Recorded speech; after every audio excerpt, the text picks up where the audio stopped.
Once upon a time, there was a lovely princess who liked to take long walks into the woods. She wanted to play by the beautiful pond in the woods. After a while, she came upon the lovely pond. She sat by the side of the pond and began skipping rocks and enjoying her time. She had brought with her her treasured golden ball, a special gift from her father, the king. It was her most treasured toy. She just loved it. She threw it up in the air and caught it many times. She threw up her golden ball again, and it came down with a splash and landed in the pond.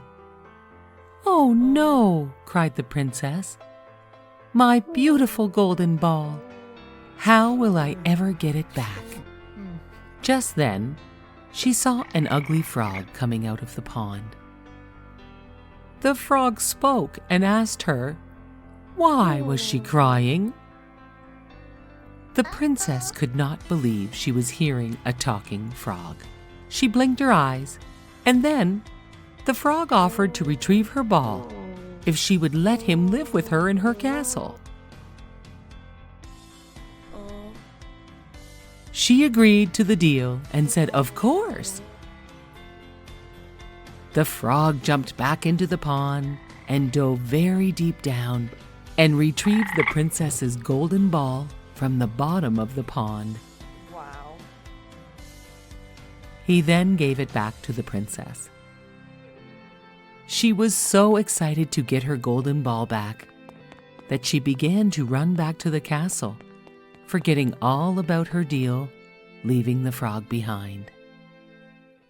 The frog was very sad and yelled, "Don't forget our deal, that I will come and live with you in the castle." The princess answered back, "How can an ugly frog possibly live with me in my beautiful castle?" And she continued on her way.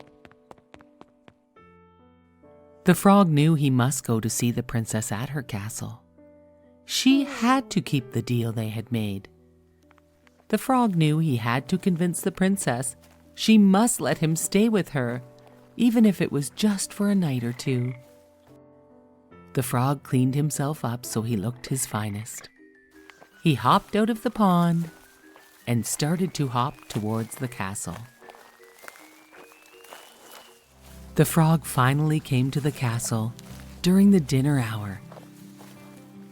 He hopped into the dining room, and then the princess had to tell the king all about the deal she had made with the ugly frog, about how he retrieved her golden ball from the bottom of the pond, and that he expected to come and live in the castle for retrieving the ball. The king listened to the story, and he insisted she must keep her word, and he welcomed the frog in. The frog hopped along and followed the princess to her room. He made himself very cozy on a bunch of pillows on her beautiful bed. He then fell asleep. In the morning, the frog awoke the princess and asked her for a favor. The frog asked the princess to kiss him, and he would leave her alone forever. The princess was annoyed by the frog, but she could not believe it, and she said, "Why would I kiss an ugly frog?" Just then, a tiny teardrop came out of the frog's eye. The princess saw the teardrop and thought she'd best give the frog a kiss, then he would just go away anyway. As she kissed the frog, he turned into the most handsome prince. The princess could not believe her eyes. The handsome prince told her how the evil witch had cast a spell on him and had turned him into the ugly frog. The only thing that would break the spell was a kiss from a lovely princess. When the princess heard this story, she fell in love with him immediately.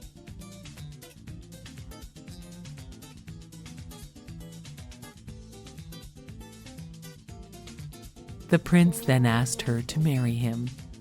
She said yes. They held the wedding by the beautiful pond, and they lived happily ever after in the beautiful castle.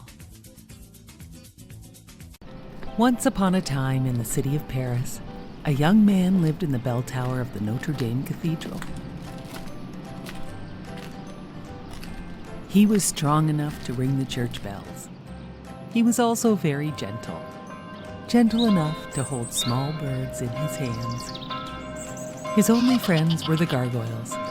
They did not mind that he had a hunchback and a face so ugly that his evil, cruel master named him Quasimodo, which means half-formed. Quasimodo knew nothing of the world below him. He only knew what his master told him. His master even taught Quasimodo to think of himself as a monster. Quasimodo wanted to join the crowds below him on the streets of Paris so bad, but his master would never let him leave. Quasimodo spent his days carving small wooden figures, wishing he could see the whole world below. Once a year, Paris celebrated the Festival of Fools. The gargoyles convinced Quasimodo to climb down the tower and attend the festival. Everyone wore masks at the festival, so no one would pay attention to Quasimodo's looks. Quasimodo went to the festival and saw the most beautiful gypsy dancer, Esmeralda. The master's newest soldier, Captain Phoebus, saw Esmeralda and also thought she was the most beautiful. All of a sudden, the crowd grabbed Quasimodo and made him king of fools, until they found out his face was not a mask. He was a monster. They tied him down with ropes so he could not escape. Quasimodo begged his master for help, but he refused. All of a sudden, the beautiful gypsy Esmeralda cut Quasimodo free and yelled at his master. "You mistreat Quasimodo like you mistreat my people," Esmeralda said. "You will pay for this," yelled the master, and he ordered his new Captain Phoebus to arrest her. Esmeralda snuck away into the cathedral with her goat. Captain Phoebus found her there and did not want to arrest her. He told her she could claim sanctuary as long as she stayed inside the church. "If she sets one foot outside this church, she will be my prisoner," said the cruel master. Quasimodo and Esmeralda became great friends.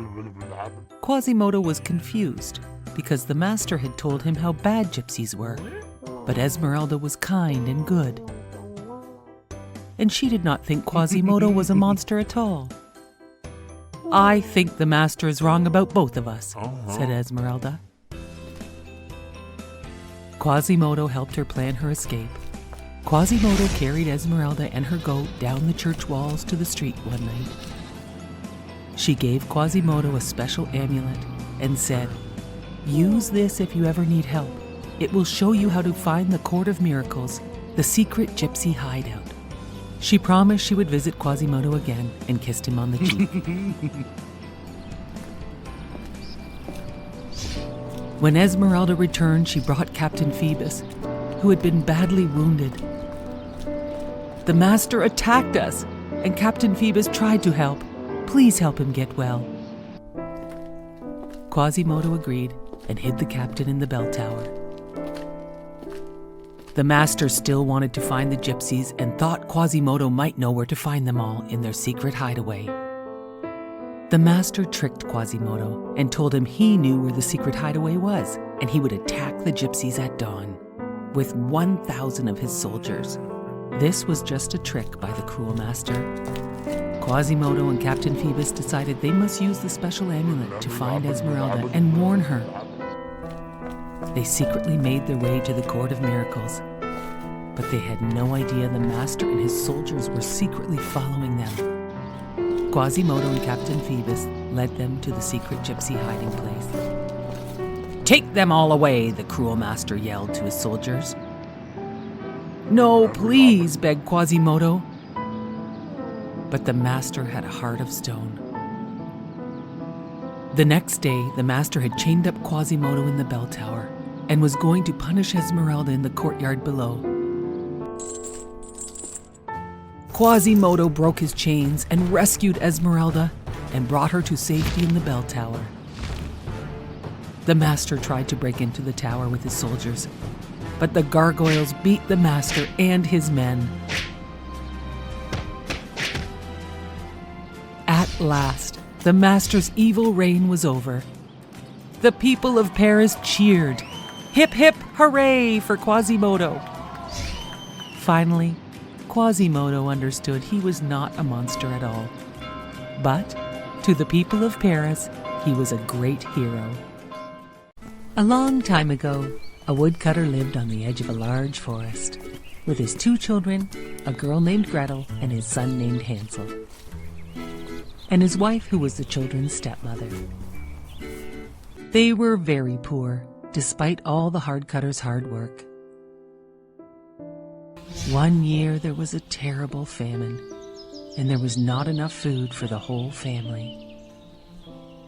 One night, the stepmother told the woodcutter they must take Hansel and Gretel deep into the forest and leave them there. Hansel overheard them talking. He told Gretel the terrible plan. Then, Hansel had a great idea. He would fill his pockets with white pebbles to leave a path back to the house when this happened. The next morning, the stepmother said they all had to go into the woods to gather firewood. As they walked deeper and deeper into the woods, Hansel dropped his white pebbles to mark the path back to their house.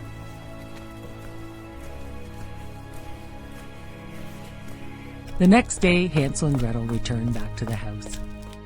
Their stepmother was very angry. She told the woodcutter to take them deeper into the woods.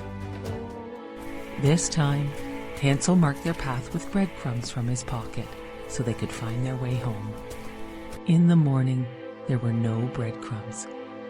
The woodland animals had eaten them all. Hansel and Gretel began to walk through the forest, and suddenly, they could not believe their eyes. They found the most amazing house, made of gingerbread, with a roof of icing and windows made of sugar. They were so hungry, they broke off a piece of the house to eat. Then they heard a voice. "Nibble, nibble like a mouse. Who's that nibbling at my house?" The door opened, and an old woman leaning on a cane frightened Hansel and Gretel. The woman then smiled and invited Hansel and Gretel into her house for a delicious dinner of pancakes and apples. After dinner, she said they could stay for the night, and she made up the beds for them, as sweet and kind as any grandmother. The children had no idea the old woman was really a wicked witch. Before Hansel and Gretel awoke the next morning, the wicked witch carried Hansel to a cage she had built and locked him inside. "Now I can fatten you up so I can eat you." The witch made Gretel cook, so Hansel would grow plump. The children cried and begged to be set free, but the wicked witch just laughed at them. Every day the wicked witch, who could not see very well, wanted to feel Hansel's fingers through the bars of the cage, so she could feel how plump he was getting, plump enough to eat. But Hansel cleverly only gave her an old bone to feel. She thought he was always much too thin for her to eat. Weeks went by, and the witch was becoming impatient, as Hansel didn't seem to be growing any fatter. One morning, the witch ordered Gretel to make a fire in the oven. After a while, the witch said to Gretel, "Climb up into the oven to see if the fire is ready." Gretel asked, "But how can I get into the oven to see?" The witch was impatient and climbed up herself to show Gretel how to look at the fire. Quick as a wink, Gretel shoved the old witch into the oven. Then she banged the door shut. Gretel ran over to free Hansel from the cage. They now had nothing to be afraid of. They explored the witch's house and found jewels and gold coins in every corner. Hansel and Gretel filled their pockets with all the riches and gold coins, and they set out to find their way home. They walked for a long time and finally came to the edge of a big lake. "How can we ever cross without a bridge or a boat?" said Hansel.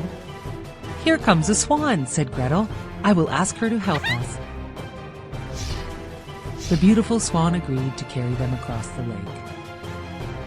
Once they were on the other side, they recognized the forest edge, and they began to run down the path towards home.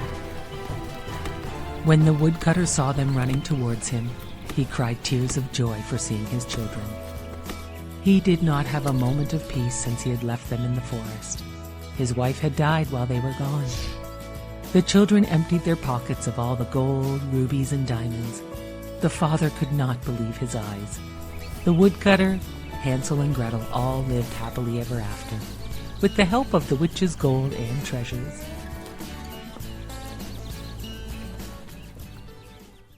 Once upon a time, in a faraway land, a lovely princess was born.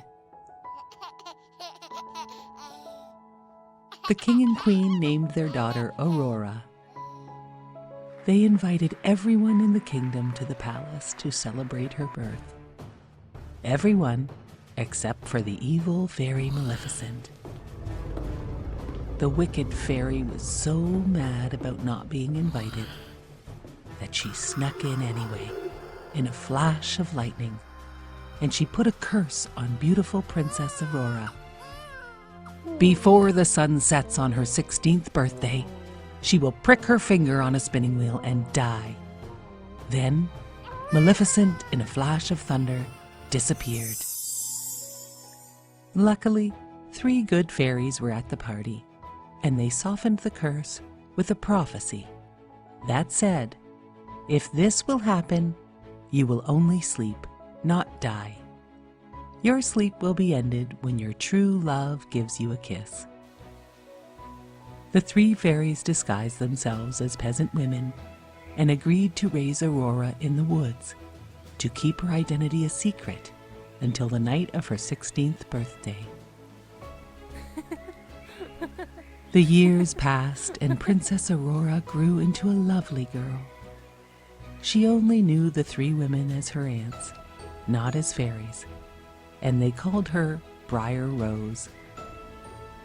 The evil fairy Maleficent was always looking for her, but never could find her.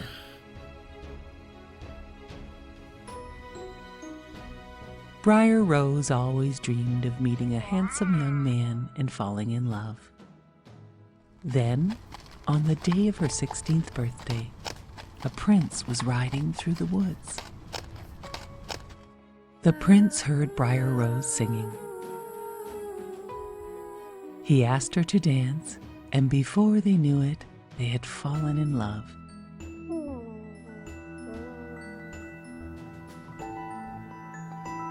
Briar Rose had no idea he was a prince from a nearby kingdom, and the prince had no idea that she was really a princess. The 3 aunts were busy baking Briar Rose's 16th birthday cake. Briar Rose returned to the cottage and told her aunts about the stranger she had met and danced with. The aunts told Briar Rose her real name was Princess Aurora, and she would be returning to the castle that evening.